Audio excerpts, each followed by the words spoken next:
circle-nya. Ya kita lihat aja Kalahari di map yang cukup kecil ini, akankah memang gaya permainannya tetap sama? Kalau ngeliat di hari kemarin kan ya memang main di hari kemarin di Kalahari ya begitu-begitu aja gitu loh, nggak banyak perjalanan, tim-tim juga nggak banyak melakukan rotasi dan yang lain sebagainya.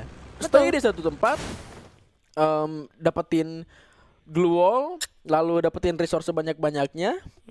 Mereka aman di zona mereka. Ya udah nggak usah nyari perang. Guys, ini kayaknya emang pilot-pilot purgatory yang agak bermasalah dikit ya. Iya benar. Dari kemarin purgatory doang tuh yang pilotnya agak-agak oleng. Tapi kalau kita lihat Kalahari kali ini Refinery nampaknya sudah ada. Gesekan yang terjadi antara dua tim, perebutan teritorial akan terjadi. The Maze pun sama, tapi kalau kita ngomongin The Maze itu dari satu tim lainnya atau tim 2, mereka cukup split positioning ya. Dan Refinery ternyata ada satu player yang menyasar juga di tim 9. Kita melihat kali ini serangan demi serangan sudah mulai dibuka satu sama lain dari seorang Hans.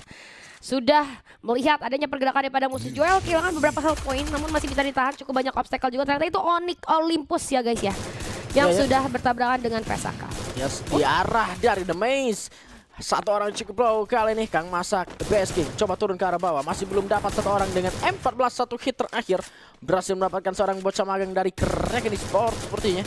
Dan tentunya akan menjadi poin eliminasi ketiga untuk Basking. Terlihat di sana Bocil Fomo berhasil untuk diamankan, tapi oke, kira kedatangan tim lain. Oh iya benar ternyata, karena ada MVP Jateng yang tiba-tiba baru saja masuk menuju ke arah The Maze dan membuat kali ini BS King berhasil dapetin 5 poin eliminasi di menit kedua. Wow, nice banget kekuatan early dari tim Basking kali ini. Tapi kembali lagi kita ya ke arah Vesaka.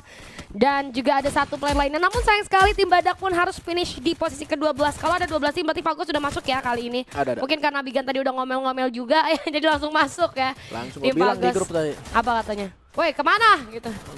Nah gitulah pokoknya. Janganlah diinput kalau begini. Dapur. Oke. Kita melihat dari Vesaka harus kehilangan seorang David, tapi dari Uwai dengan Mizu atau Mini Uzi. Itu kalau kata Baby Impun Mizu katanya gitu ya. Mizi. Mini Uzi kan. Mini Uzi. Tapi dia Mizu, nggak apa-apa biar kayak Baby Impun aja. Onyx Olympus kehilangan satu playernya, namun sudah bisa di revive kembali kali ini, yaitu seorang Zero akan join karena pertempuran kembali. Harusnya Jack sudah mulai memantau ke arah depan. Dua player yang sudah terlihat, namun ada beberapa barikade global yang cukup menghalangi. Tapi dari arah belakang kiri tidak menyadari adanya tembakan yang masuk ke arah dirinya, terknock jalan begitu saja. Hans kehilangan beberapa health point. Hati-hati Hans. Oke, akan ada trading yang terjadi nampaknya. Yes, harus terkikis darahnya juga karena tembakan yang datang dari berbeda kali ini. Yang harus dijaga kali ini adalah vending machine oleh Vesaka Esports. Antara nantinya dari arah Onyx Olympus akan fight ke arah vending machine, atau justru malah kedatangan tim lain kali ini. Joel itu kan bersama dengan seorang Ray. Tradingnya cukup baik kali ini dari kedua tim. Namun nampaknya Joel akan sudah diselamatkan karena berpisah bersama dengan rekan-rekan ya. Pertempuran tim besar terjadi di Refinery karena tidak ada RRQ. Semuanya berebut ke arah sini. Onyx Olympus, EVOS Divine dan juga Vesaka Esports. Tapi keunggulan ada tangan Vesaka karena mereka memegang kendali dari vending mesinnya. Double factor digunakan seorang Jack, berhasil menumbangkan Uwai di sana. Terkena sebuah headshot, namun nampaknya Jack harus mendapatkan follow up. Lihat Gedai juga masuk dari arah samping sebelah kanan. Akan dalam pantauan satu main juga. Berhasil dapat satu, tapi Gedai pun harus terjatuh karena Uwai sudah terbangun kembali. Russia is coming from behind. Datang dari arah belakang, namun nampaknya musuhnya di belakang berhasil menumbangkan King Kong. One tap headshot dengan woodpecker yang sangat menyakitkan sekali. Itu adalah pertunjukan yang sangat bagus dari seorang Russia, bisa kita bilang tadi ya, dimana one tap langsung kena. Itu dia baru banget sampai loh di panggung seberang itu, berusaha untuk membackup seorang Geda yang tadi bisa gua katakan adalah nyaris saja EVOS Divine bisa diberikan perlawanan. Karena kalau kita lihat Gedai sendirian, Ray dari belakang, Russia dari depannya gitu, dan untungnya masih bisa backup satu sama lain. Tapi di arah yang berbeda kita lihat daripada tim Otak, satu persatu udah di absen oleh Bigetron Delta. Trading pun terjadi, tapi hati-hati, Delta 2 pun terjatuh. Aduh, gue sampai kaget karena tembakannya cukup legit. Kita lihat menyisakan game jelek saja seorang diri. Dan Bigetron Delta gue rasa masih bisa melakukan reset. Revive pun dilakukan kepada kedua player. Game jelek ini menjadi nafasnya untuk sementara waktu bisa untuk disengage. Tapi hati-hati kalau kita memantau daerah depan juga nggak sepenuhnya aman untuk seorang game jelek. Karena akan ada Kiri dan juga Onyx Jack atau Onyx Olympus yang baru saja beres melakukan fight tadi di Refinery, Bigan. Iya, yang resetnya ke sini. Aduh, ketahuan. Untungnya masih bisa untuk nge-revive. Menuju ke arah 3 orang rekan ya. Tapi Jack tidak akan memberikan jalan keluar dan tentunya akan coba dihadang sendirian saja. Cukup mudah untuk seorang Jack dengan keunggulan dari senjata yang dia gunakan di jarak dekat, yaitu Trogon, dan sangat bisa dimanfaatkan dengan sangat baik oleh Onyx Olympus ketika mereka kehilangan kendali di area dari Refinery. Mereka melakukan reset ke arah belakang. Sudah tidak ada tim Falcons juga di arah dari Shrines itu sendiri.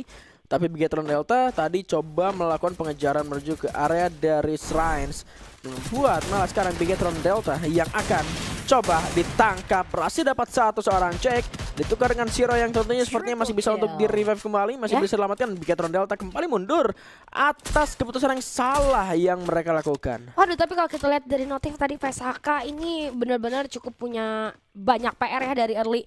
Terlibat cukup banyak fight, meskipun kalau kita ngomongin Refinery adalah salah satu tempat yang cukup strategis di map Kalahari. Tapi kalau lu ketahan selama itu di Refinery, gua rasa chance untuk lu bisa dapetin lootingan yang proper juga jadi semakin sedikit, karena waktu lu udah lumayan banyak terbuang di sana dengan fight yang terus-menerus terjadi dengan tim yang bahkan berbeda gitu. Iya. Dan itu akan menjadi PR baru nantinya buat VSAK, gimana caranya menyeimbangi tim-tim lain yang dari awal tuh udah cukup produktif. Tapi kita lihat kali ini Inastarex sendiri, nice banget. Vending machine menjadi incaran dan tidak ada perlawanan sama sekali. Bisa gue bilang itu kill yang cukup gratis ya. Iya, atas pergerakan yang lincah gitu. Soalnya dia sangka si Fancy itu nggak bakal masuk karena dia tutup gitu loh jalan masuknya pakai glue wall. Ternyata si Fantasy lebih cepat daripada glue wall. Iya, jadi seakan-akan kayak glitch. Wih, nembus cok, suka nyalah-nyalahinnya nembus gitu. Padahal glue wall-nya aja yang lambat. Glue wall-nya lambat itu kayak ibarat kata kayak kucing jadinya. Makhluk yang bisa cepat gitu geraknya. Jadinya kedorong masuk karena glue wall yang dipasang gitu loh, bukan kedorongnya keluar. Ya. Jadi satu keunggulan gitu. Jadi akhirnya pergerakan cepat sepersekian detik aja itu berpengaruh banyak loh ya. Dan kita melihat kiri, lagi-lagi Onyx Olympus harus kehilangan satu player yang masih bisa untuk di-revive, tapi ternyata langsung menyusul dua playernya hilang karena HP yang tidak cukup banyak untuk melakukan medikasi. Dan kita akan melihat kali ini Jack menjadi the next target daripada Delta One. Langsung saja diras. Oke, meledak sudah. Di sana seorang Jack satu persatu sudah mulai tumbang. Namun kita lihat ada trading hit yang terjadi. Delta juga kehilangan cukup banyak HP, namun bala bantuan yang cukup cepat follow up dilakukan sehingga membuat mereka masih bisa berkata banyak. Bigetron Delta 7 poin eliminasi kali ini, Bigan. Gue belum pernah ngeliat sih opening perang itu dipakainya dengan landmine gitu loh. Karena yang barusan terjadi itu kayak gitu, ada landmine dipasang sama Bigetron, terus satu orang kena, satu orang dari Onyx-nya kena landmine duluan, terus langsung di follow up di situ juga gitu loh. Ya. Untungnya masih ke-revive karena pakai Tifa, tapi A124-nya connect, belum sempat melakukan reset, jadi semuanya juga tinggal nyerang ke arah landmine meledak. Betul.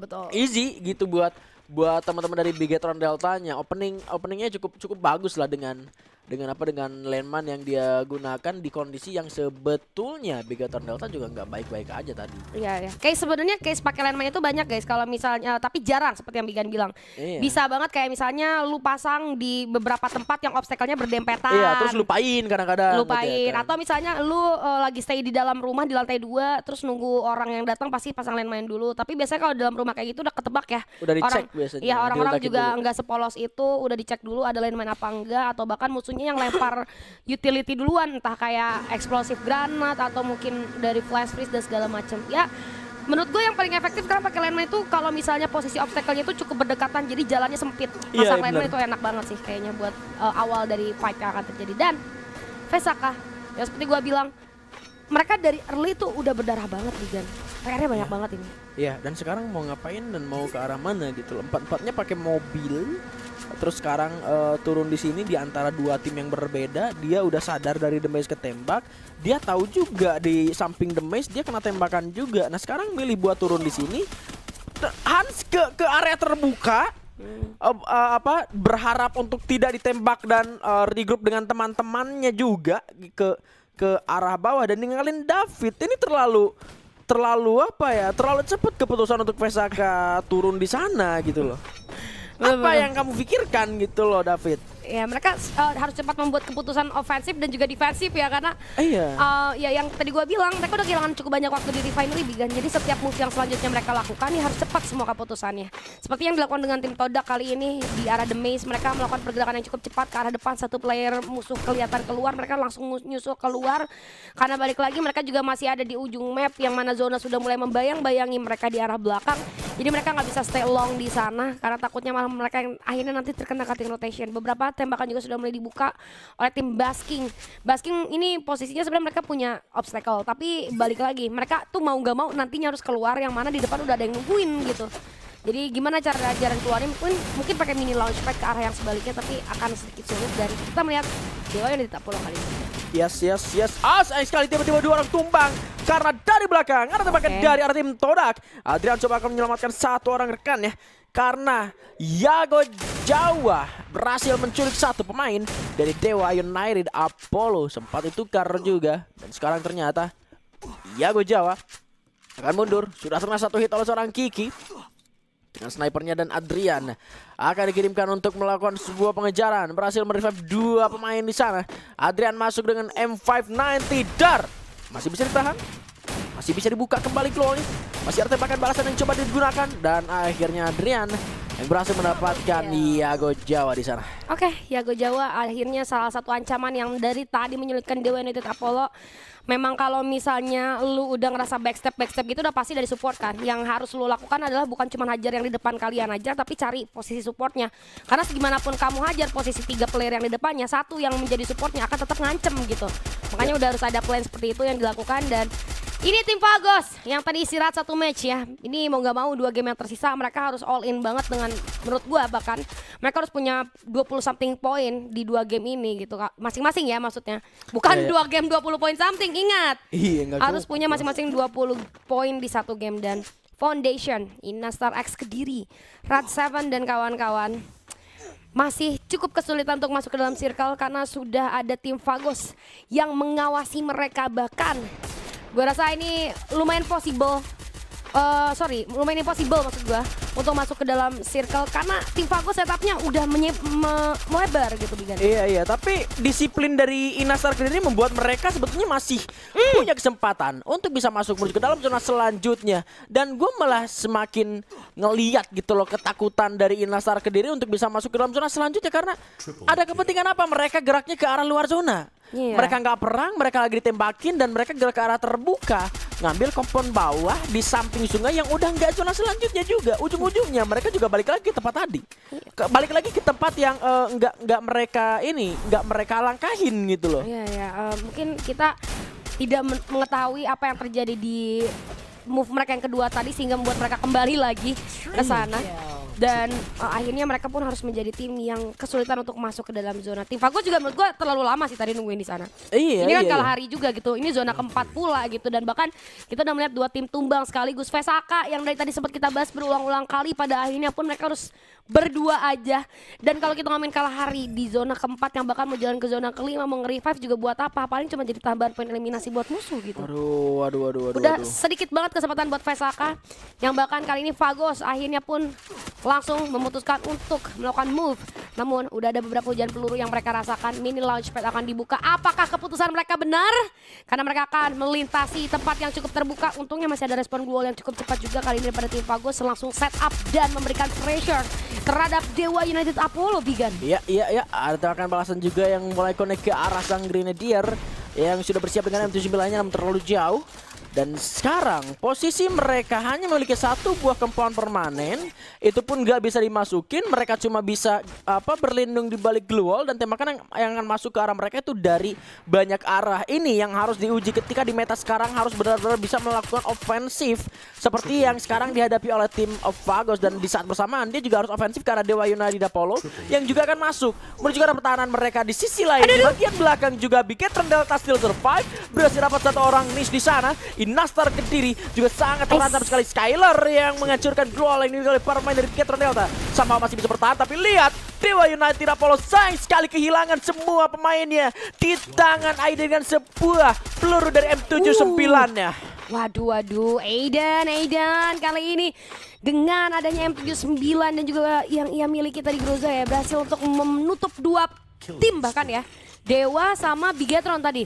Ada satu lagi yang terkena tembakan dari dirinya.